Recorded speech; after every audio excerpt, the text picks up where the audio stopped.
Isn't she beautiful? And here is her brother, Nick.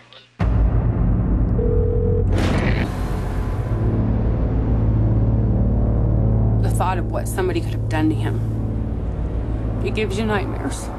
It is a nightmare, explored in the film The Imposter, which tells the unlikely but true story of how one Frenchman convinced a Texas family he was their son who had gone missing 3 years earlier.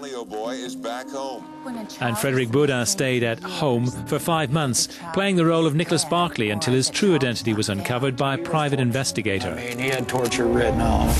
This kid's really messed up. There was just something wrong about it. Is just so unusual and seems so unlikely that if it wasn't true, you would never believe it. Yeah, I mean, you know, people have sort of said, well, why wouldn't you make this as a scripted film? And you know, the truth is, you wouldn't believe it. You would just think it was too far-fetched.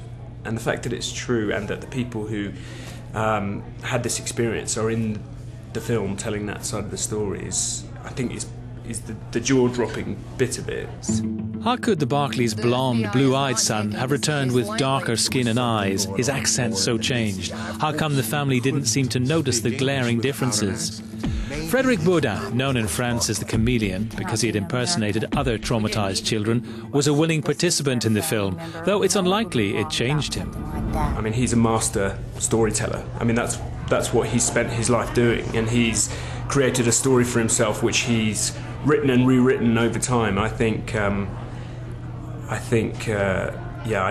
wouldn't, you know, for a minute think that experience would have changed him. This was a very dangerous person. A story so bizarre, it's hard to believe it's true. But true it is, a mesmerising, compelling thriller. The Imposter will get a limited release in US theatres this month. It's set for release in Ireland and the UK in August.